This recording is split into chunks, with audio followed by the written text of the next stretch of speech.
part of 40. Second part is going to be about the SWBA trade deadline.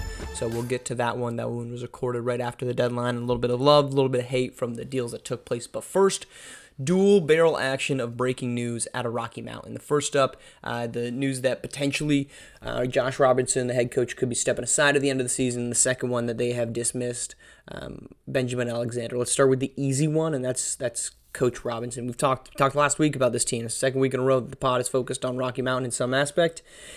And my thoughts on the on-court level of competition that this team has had under Robinson is kind of laid out. I think he's a great person, but the coaching track record speaks for itself. This team was better last season when he wasn't there. They started good, but they've been awful since. They can't play defense. They have no defenders on this roster, and the hope was that maybe Benjamin Alexander could be that guy. We're never going to find out. But Coach Robinson stepping aside, whether that's warranted, if that's an ownership decision, I don't know. But I think it's telling that this is where this has gone, right? He was well respected originally. I think still has a number of people that respect him around the league, but the win-loss records are not good, and that's going to be a difficult tag to shake for Josh Robinson if he does leave. Now, if he leaves, I think you're going to see he's probably going to get another shot somewhere else, but what that shot looks like and the leash that he's going to have is not going to be a large one, and it'll be fascinating to see if he ends up anywhere. So there's not much breaking that I can give on it outside of, I would say this, maybe it's better for Rocky Mountain if he's not there for the rest of the season. If he's going to step aside, just do it now. We don't need this hanging over the head of these players. This is a good group of basketball players. We saw them be efficient with essentially the same roster last season. And now, maybe it's just better for them to be annexed from this situation, start fresh with whatever coach is going to be there for the rest of this season, and potentially into next. Meanwhile, Benjamin Alexander. We know the Shadow Realm. Benjamin Alexander has entered the Benari James realm. In that, you are such a distraction to the team that you have a, scarlet letter following you everywhere you go. And the problem for Benjamin Alexander is we don't even know if he's good enough to warrant the distractions that come with it. Benari James last season, as everybody probably knows, was a majorly headline-grabbing type of player in both the great and the negative. The drama that surrounded him and Indy Stripes was well documented. But he just has done a phenomenal job both this past offseason and then this season in taking his name out of the limelight. He is not a name that you consider or bring up when you talk about distractions. In fact, his play has been about all you can talk about with him, and that's great, and for a good reason, right? He was such a polarizing figure a season ago that the question mark was, is he worth putting up with from a skill level based off of all the distractions that we have to deal with? Now he's pretty much been perfect. I'm not saying he was Kyrie Irving, but he about as close to you get at the prep level, and he's behaved himself, for lack of a better term. He's been good, as we get a guest star again in the background here, but Benjamin Alexander is walking that line right now. And the challenge that he's got is he's got no basketball tape to put on to say, I might be a locker room concern, but don't worry about it because I have got this type of skill set that can carry me on. We don't know. He was there for, a week and a half? We don't know what type of basketball player he is, and it's going to be difficult for him now to catch on because wherever he goes, the question mark is going to be, how's he going to react? What if this team doesn't play well? What if he's on a team that's losing games and he's not playing well? Is he going to break out at a coach, at a player? What if he's on a good basketball team, but he's not taking 20 shots per game, he's taking 6? Is he going to be okay with winning? Are you comfortable bringing him in as a player that comes off the bench? Those are question marks that you shouldn't be developing for a guy that's 16, 17 years old. If he's 35, 36, the Carmelo Anthony's tail end of their career, warranted. But at 16, there's going to be a lot of teams that just say, we don't want to deal with it. And the problem is, again, we have no idea what his skill set is going to be in actual non-pickup basketball games because we haven't seen it. So there's a huge challenge that Benjamin Alexander now is facing, and that's that we don't know who he is, but we know who he is. it's going to be challenging for him to lose that tagline. Someone's going to do it. Someone's going to decide, let's give it a shot, let's see what happens. Who's it going to be? I don't know. Someone's going to do it, but as soon as they sign him, we're just going to start asking questions all over again. All right, that's it for prep. We got the trade deadline reactions coming up right here, so stay tuned. All right, trade deadline in the rearview mirror. Not a sexy trade deadline. Not a sexy trade deadline. A lot of fringe moves. A lot of moves that didn't really change. They weren't. Everybody's talking about it. Everybody's tweeting about it. Texting about it. It just wasn't that type of polarizing trade deadline. But it did kind of move some deck pieces. We got those polarizing moves. Damian Lillard, James Harden. We got those done before the season even started. So it was kind of to be expected. DeJounte Murray was the only name worth noting on the market. And he obviously doesn't end up moving. So real quick, a love and a hate. And despite this not being super high profile, I liked more moves than I disliked. So we're going to start with the one move that I really hated. And that was Dallas Mavericks trading away Grant Williams and they get back Daniel Gafford. Now, why do I hate it? They got better. Dallas Mavericks are a better basketball team today, or rather after the trade deadline, than they were before the trade deadline. But in order to do this, they had to move off another first-round pick, which makes their draft control over their future absolutely non-existent. Their 2024 is going to New York, top 10 protected. Their 2027 is going to Charlotte. Their 2028 is a swap to OKC. Their 2029 is going to Brooklyn. Their 2030 is a swap to the San Antonio Spurs. This could get into very dangerous territory for the Dallas Mavericks if Luka Doncic either decides he's out of here because they continue to not be able to put a contender around him. Man, it would have been nice if they signed Jalen Brunson to that $55 million deal when he was on the table.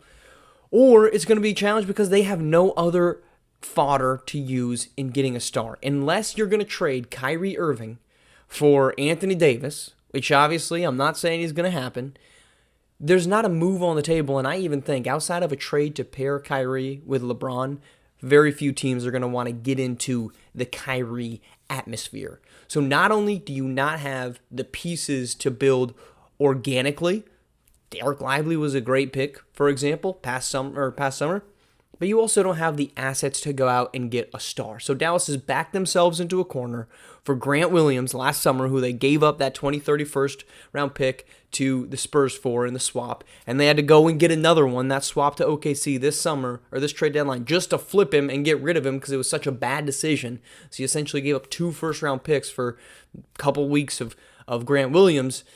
Now you're kind of in a corner. And with a star that is deserving of a great roster around him, he doesn't really have it. Let's move to the other side. Picks I loved, trades I loved. The Knicks getting Burks and Bogdanovich. Great move. This might be the deepest roster in the Eastern Conference. The problem, are they really a title contender? Let's go back through 2011. So we're now 2014, the last 13 NBA champions. The best player on each of these teams.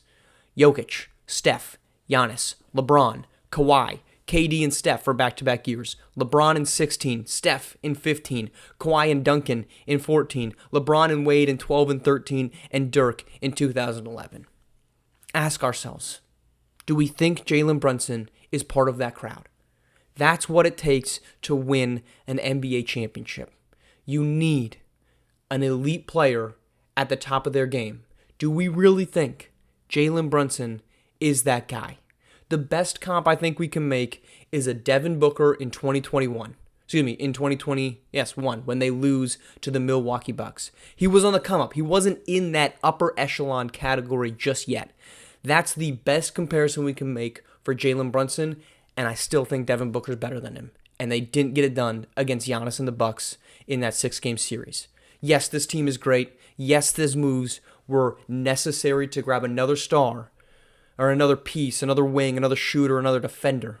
But do we really think that this team is built to win a championship? I don't know that Jalen Brunson is that guy. All right, Thunder getting Gordon Hayward. The Thunder needed an adult in the room.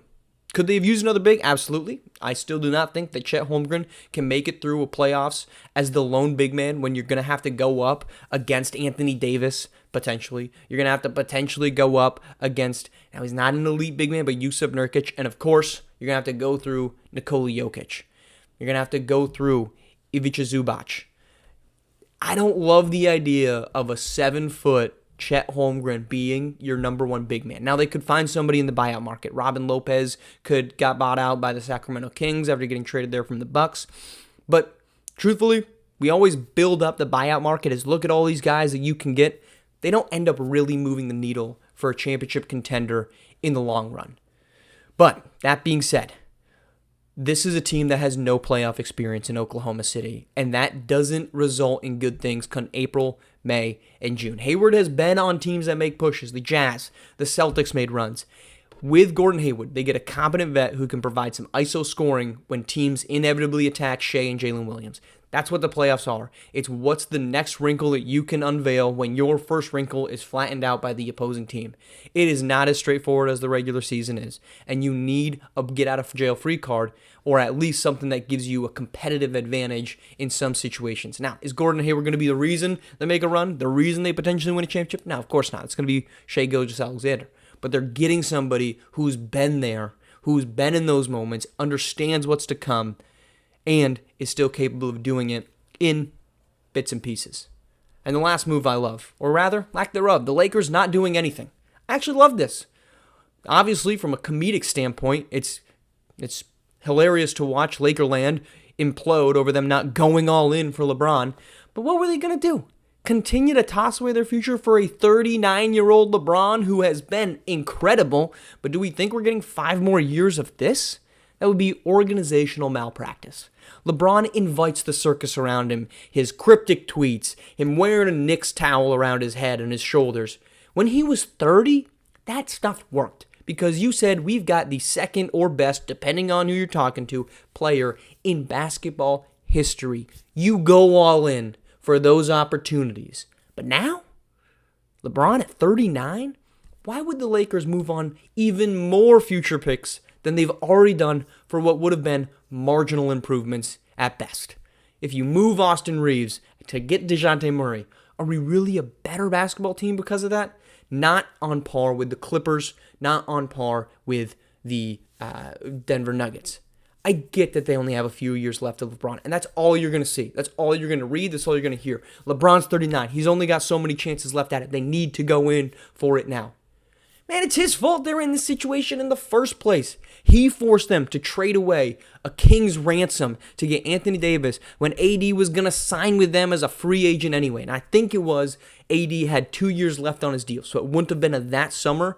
But regardless, and I know they won a championship, but they gave up Brandon Ingram, they gave up Lonzo Ball, they gave up future first-round picks to get AD when AD said, I'm coming to you anyway, mama. I'm coming to you, LeBron. And you still gave up all these pieces. Then he forces them to give up even more picks to get Russell Westbrook. Now, Russ has found his calling with the Clippers off the bench, and he needed to find that calling by getting absolutely embarrassed with the Los Angeles Lakers. But that move was an absolute disaster. So LeBron, tweet hourglasses. But you should tweet a mirror because you're the hell damn reason the Lakers are in this situation in the first place. So, good job, Los Angeles. You didn't continue to throw away the future. You can maybe have some pick. And plus, let's be honest, Bronny James is going to get drafted by somebody with the 25th pick this year, and that's where LeBron's going. So,